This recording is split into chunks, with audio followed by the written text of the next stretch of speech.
Hello, today I'm going to do a recipe of venison meatballs.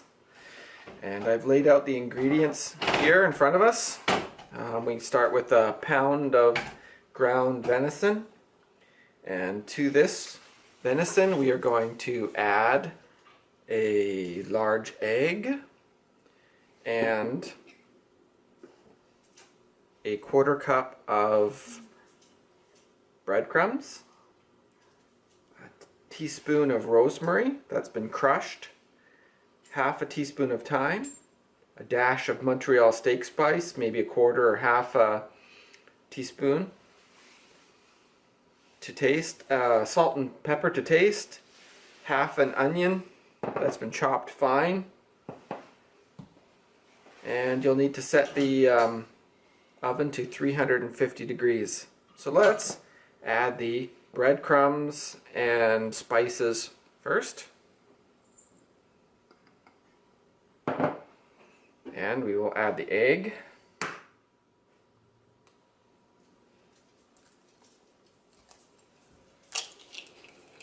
Excellent job. Now we will mix this up.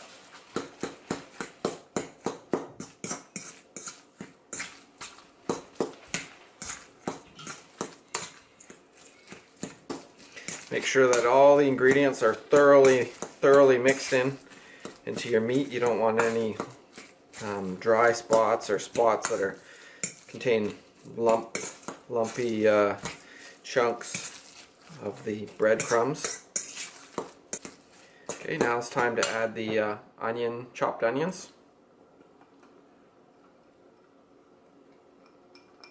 I'll mix these in. Smell those onions. That smells good. It's going to be important for when you make your meatballs. You don't want some meatballs with no onion and some meatballs with a lot of onion. It'll be too oniony. Spoon, and we are going to make meatballs. And typically, I like to make my meatballs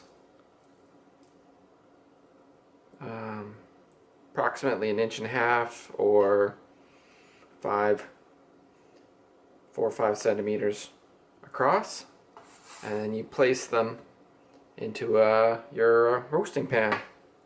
The breadcrumb and egg, that should hold together fairly well. You can make it without the breadcrumb and egg, and they work just as well, I've found. But I find that when you use the breadcrumb and egg, meatballs hold together a little better. Meat cold, so before you mix it, keep it in the fridge so that it stays nice and cool, because your meat will become tacky and sticky if it warms up too much. You certainly don't want to work with warm meat.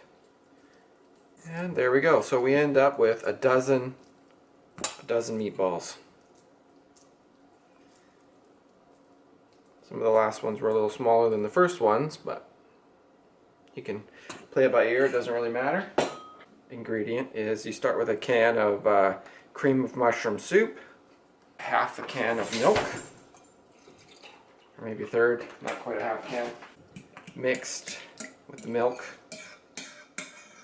You could probably use cream or coconut milk, build variations, whatever you.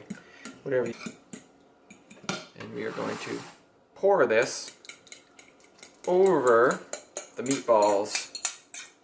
I'm not sure if I mentioned, the oven needs to be preheated to 350 degrees Fahrenheit, and these will cook for approximately 1 hour.